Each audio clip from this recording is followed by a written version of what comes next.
I am waiting for specific information. Que nous devions subir matin. Uganda is now a free country. Welcome to Face Africa, the Deep Talk. Today's topic is about the fundamental pillar of society, a social and historically constructed concept called identity. I am Michaela Gomez, and let's have a chat.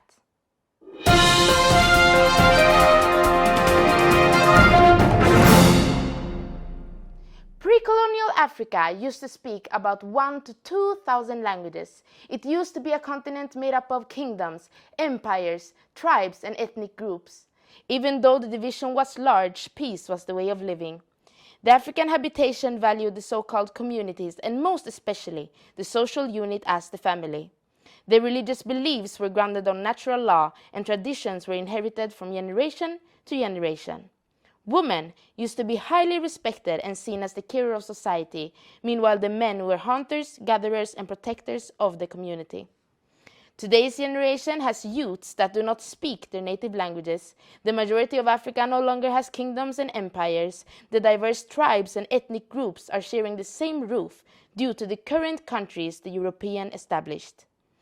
Today, the living of some Africans is witnessing insecurity and civil wars. The dominating religious beliefs are Christianity and Islam introduced by foreigners. The woman's role has become equal to that of a man. The norms, values, and rules have shifted over time. Does this mean that Africa is facing an identity crisis? Or is it simply a process of civilization, modernization, or westernization? According to a Western scholar named Alexander Wendt, identity is who we are and who we are in relation to others. To comprehend how identity is produced, the concept of social construction of reality matters. And it means that construction is an act that brings into being a subject or object that otherwise would not exist. Elements of this kind could be created through human interaction, language, shared ideologies, and environments, among others. Does this mean that the history of Africa, with regard to colonialism and instability, has shaped us into who we are today? And who are we today in relation to other continents?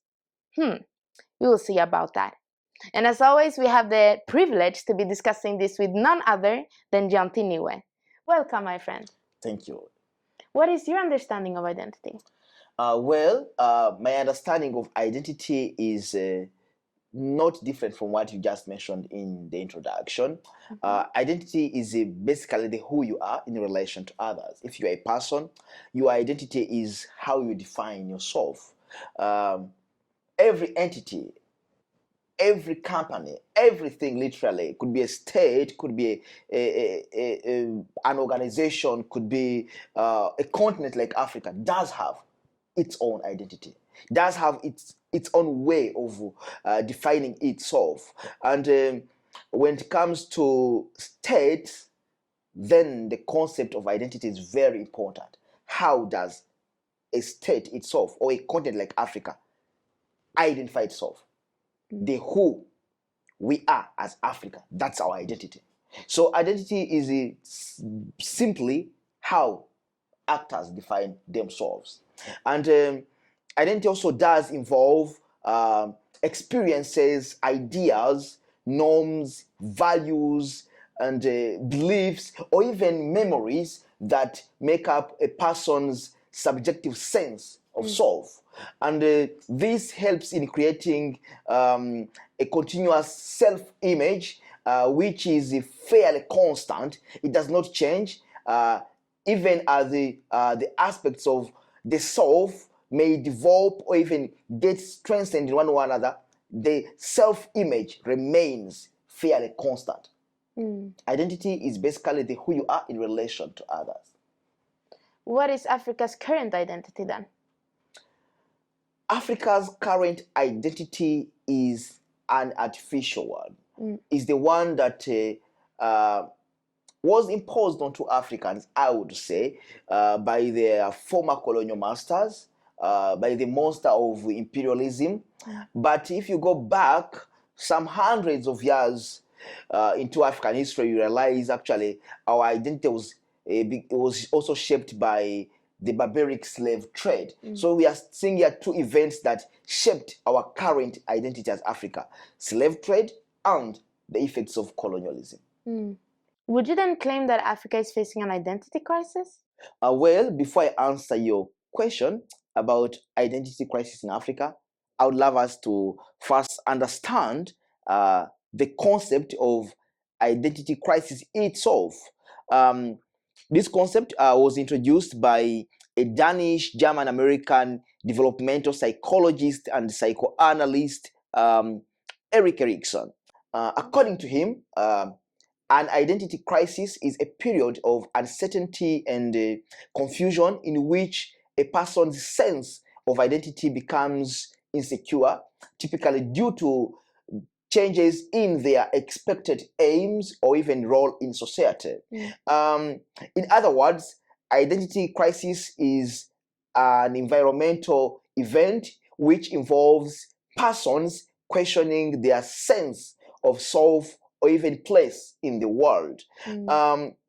With this understanding of identity from this Erik Erikson's thought or point of view, I would say to some extent we could be facing some sense of identity crisis, though I think it's very big to say this concept is too big to describe what's happening in Africa. So I think we have some sense, we have some issues with our identity, we have to work on our identity again, but it's not an identity crisis. But unless something is done on our current identity issues, yes, we'll definitely face an identity crisis in the near future. Wow. So in that case, what is the identity of Africa in relation to other continents? Well, the identity of Africa in relation to other continents is that other continents have tried their level best to preserve their original identity. It might have changed here and there, of course, because of civilization, modernization, and other sorts of social construction of reality that could be taking place in those other continents like Europe, America, Asia, and other parts of the world. But Africa, in particular, actually, we have totally lost our original identity. They try to preserve their identity, but Africa, we have totally lost. The current identity of Africa is the one that we got from our former colonial masters. So if you can try to compare Africa and the rest of the world, I would say the rest of the world, they still have their original identity. Whereas Africa, we have totally lost our original identity. As we know, China was also colonized. How were they able to preserve their identity? I think it's a matter of choice. The Chinese people chose to go back to their roots. You know, it's like think about a married woman. When you divorce, you may choose to keep your husband's name or leave it away and say, if you had the husband's name after divorce, you leave that name alone and take your name again. So when we divorced with our former colonial masters, we chose to keep their name. So it's a matter of choice. Africans chose to ignore our original identity and took the one that the West, our former colonial masters had imposed onto us. But we had a choice to go back if we wanted to our original identity. So it's a matter of choice. The Chinese were like, well, we have witnessed the influence of foreigners in our land, but upon their departure, we are going back to our original identity. Africans were like, well, I think it is a good identity. You can maintain it. You can keep it. And we kept it, though it was not a right choice. And lastly, why is identity important? Well, the concept of identity is very important. It's extremely important because of one major reason. There are so many reasons, of course, but I want to look at this main one. The main reason is that you cannot know what's good for you or what you want unless you know who you are. So you must first seek to know who you are before you seek to understand what is good for you. So identity is very important in a way that it's your identity that shapes your interest. And of course, your interest will shape your course of action, how to act. Let us talk about Africa right now. If Africans identify themselves, okay, in one particular way, that identity will definitely shape their interest. This is what is good for us. This is what we want as Africans. And once we realize our interest, once we name our interest and name what we want, we shall know how to get it, our course of action. So your identity is very important in that it affects the what you want and also affects how to get that what you want. Wow, this was interesting indeed. Thank you so much for sharing your thoughts with us, Yantiniwe. And as for dear viewers, I hope you have learned something new. If not, the next episode will dive deeper into the concept of identity with regard to Africa. Don't forget to like, subscribe, and share with us your thoughts in the comment section below. Remember, tell a friend to tell a friend, because the more we are, the better. Thank you.